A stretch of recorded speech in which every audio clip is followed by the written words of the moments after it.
Seduction does not knock politely.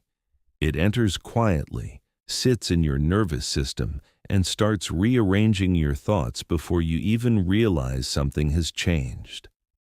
One moment you are rational. The next, you are checking your phone at 2:17 a.m., wondering why a delayed reply feels heavier than it should. This is not weakness. This is wiring. The psychology of seduction operates beneath awareness. It does not require beauty. It does not require love. It requires tension.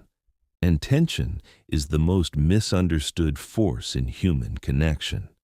You think you get hooked because someone is extraordinary. You get hooked because they activated something unfinished inside you. The human brain is prediction-driven. It constantly scans for patterns. When someone behaves consistently, your brain relaxes. When someone behaves inconsistently, your brain locks in. Uncertainty forces attention. Attention increases perceived value. Value increases emotional investment. That is the first hook. Inconsistent warmth is more psychologically addictive than constant affection. When validation arrives unpredictably, dopamine spikes higher than when it is guaranteed. This is the same neurological loop that keeps people gambling. The reward is not the pleasure itself, it is the anticipation of it. Anticipation stretches emotion. Stretch long enough, and it becomes obsession. Seduction thrives in that stretch. A message left on read, a compliment followed by distance, deep vulnerability one night, emotional withdrawal the next. These contrasts are not always intentional, but their effect is the same. Emotional contrast magnifies attachment. Your nervous system starts chasing balance, but balance is never fully given. The mind begins filling in blanks.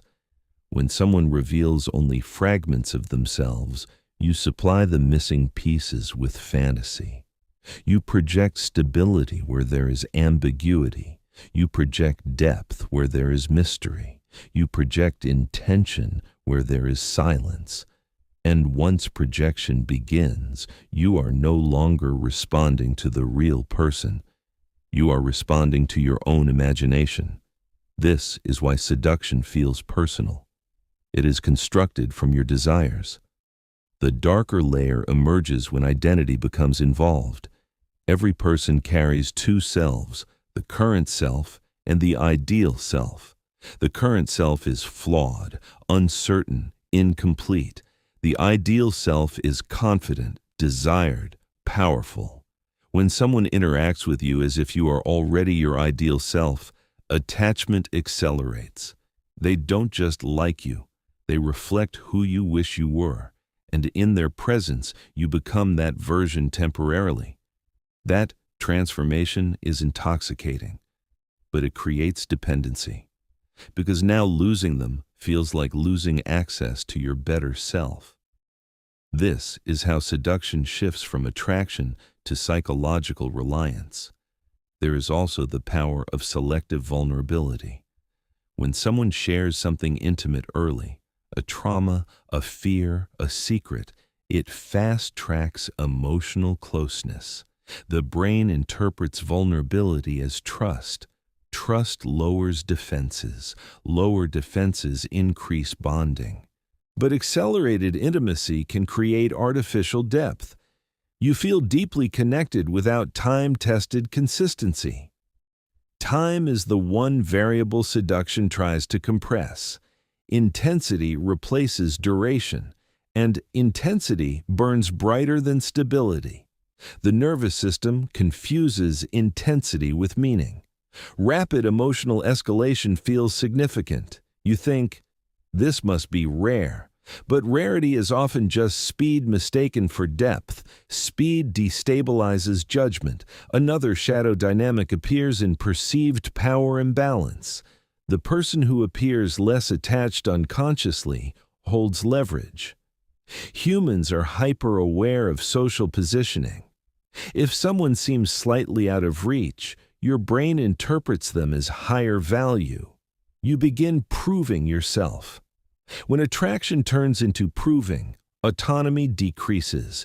You monitor your responses. You analyze your words. You measure your reactions. Subtly, you begin performing instead of relating. Performance creates exhaustion. Exhaustion creates emotional vulnerability. Vulnerability increases attachment. Now the hook is deeper. Silence becomes louder than words. When communication pauses unexpectedly, your imagination amplifies possibilities. The absence of clarity generates internal narratives, and most narratives favor hope over reality. Hope sustains attachment even in the absence of evidence. This is where obsession quietly grows. Obsession is not loud at first. It is subtle fixation, checking timestamps, replaying conversations, searching for hidden meanings in neutral statements. The brain believes that if it can decode the pattern, it can secure the bond. But the pattern is instability itself. Intermittent reinforcement strengthens pursuit behavior. When affection appears randomly, effort increases. Effort increases investment. Investment increases resistance to letting go. You do not cling because you are desperate. You cling because your brain hates unfinished emotional equations. Incomplete stories linger longer than complete ones. Ambiguous endings feel heavier than clean closures. When someone leaves emotional conversations half-defined, your attachment loop stays open. An open loop drains mental energy. And whoever controls closure controls emotional intensity. Now consider emotional anchoring. If someone enters your life during vulnerability, loneliness, heartbreak, identity confusion, they attach to that emotional state. You associate them with relief. Relief feels like safety, even if they later become the source of instability. Your brain defends its first impression. It resists updating the narrative. Admitting misjudgment threatens ego stability. So you rationalize inconsistencies. He's just stressed. She's overwhelmed. They'll come back. Rationalization protects emotional investment. The darker truth is this: seduction is often less about attraction and more about regulation. When someone becomes your primary source of emotional highs and lows, your nervous system synchronizes with their behavior. Their attention elevates you. Their absence destabilizes you. That synchronization feels intimate, but it is dependency. Dependency disguised as chemistry is one of the most powerful hooks, and then comes future projection. Imagined trips, hypothetical plans. We would be unstoppable. The future is hinted at but never grounded. These suggestions create emotional attachment to possibilities that do not exist yet. When the connection weakens, you grieve not just the person, but the imagined life. Grief over potential can feel more painful than grief over reality, because potential is perfect. Reality has flaws. The mind prefers perfect illusions to imperfect truths. Seduction manipulates time perception. Days feel like months, weeks feel like fate. Emotional acceleration convinces you something extraordinary is happening. Extraordinary often means unfamiliar. And unfamiliar triggers adrenaline. Adrenaline intensifies bonding, but adrenaline is not stability. Stability feels calm, predictable, safe. The problem? Calm does not feel intoxicating to a dysregulated nervous system. If someone grew up associating love with inconsistency, chaos feels familiar. Familiar feels safe. So they unconsciously gravitate toward emotional volatility. They call it passion, but it is recognition. Recognition of an old pattern. That is how trauma bonding can form without obvious abuse. Cycles of closeness and withdrawal train the nervous system to equate relief with love. When tension builds and is suddenly released through affection, the emotional drop feels euphoric. Euphoria strengthens attachment, but it is chemically induced relief, not necessarily compatibility. And yet, walking away feels impossible. Why? Because the brain calculates sunk cost. The more time, emotion, and identity you invest, the harder it becomes to detach. Letting go forces you to admit the intensity may not have meant what you thought.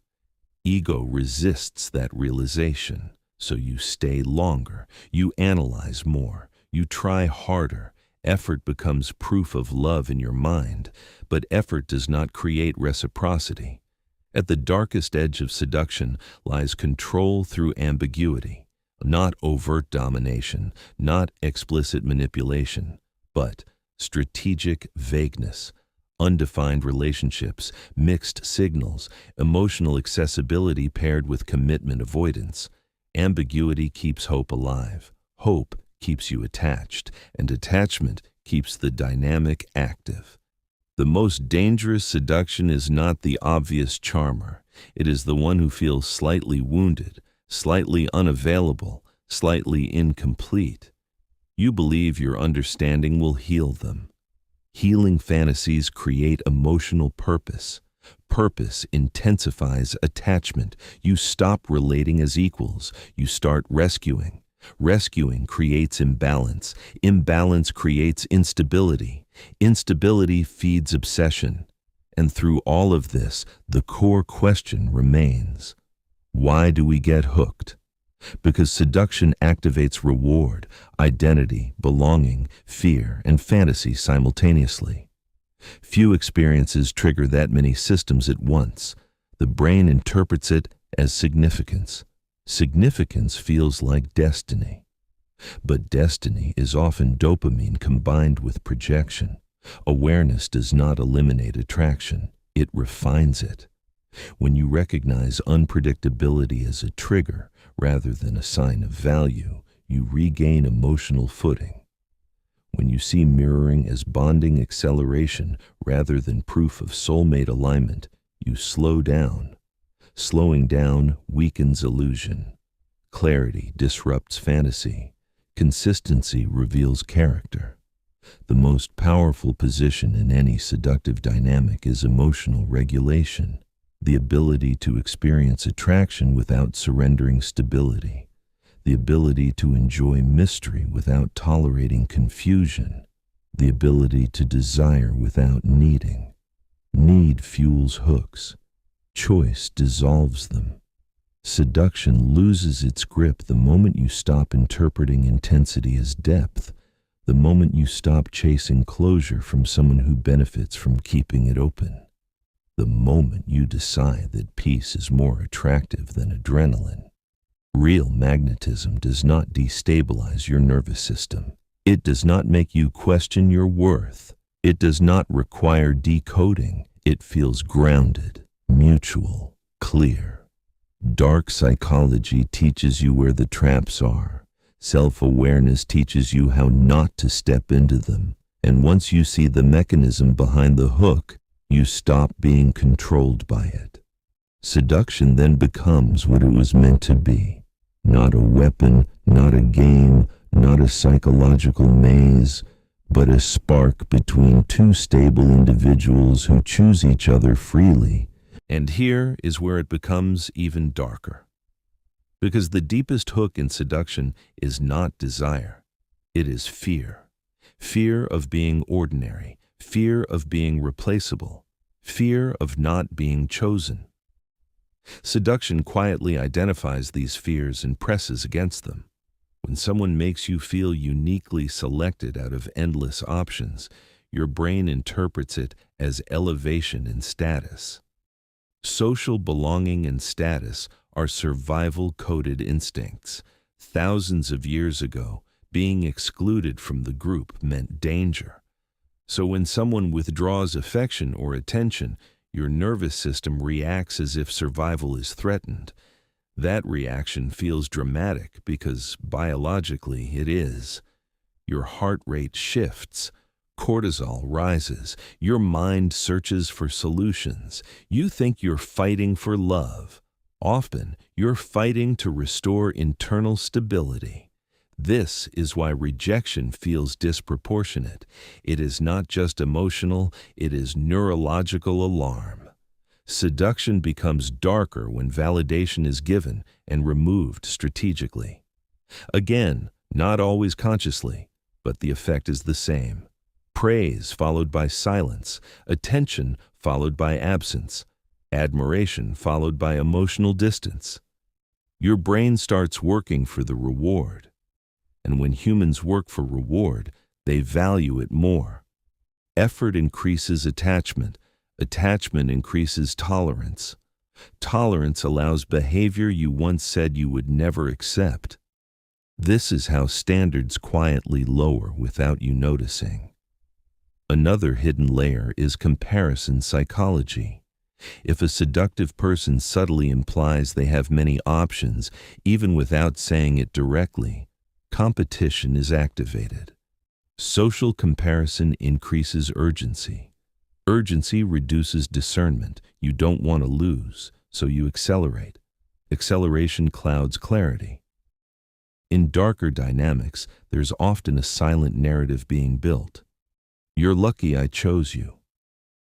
Even if never spoken, it can be implied through behavior, selective availability, emotional withholding, unpredictability. If you begin feeling grateful for minimal consistency, the power balance has shifted. And power imbalance fuels obsession. The more unbalanced the dynamic, the more the invested person attempts to rebalance it through effort. They give more. They wait longer. They excuse more. They interpret less. Eventually, self-respect and attachment start negotiating. And attachment usually argues louder. But here's something even more psychologically intense. When seduction triggers childhood attachment patterns, the hook sinks deeper. If someone grew up chasing unavailable affection, they may unconsciously feel drawn to emotionally distant partners. Not because it feels good, but because it feels familiar.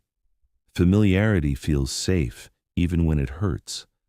The mind confuses known pain with predictable safety. So when an emotionally inconsistent person appears, it doesn't feel foreign. It feels magnetic.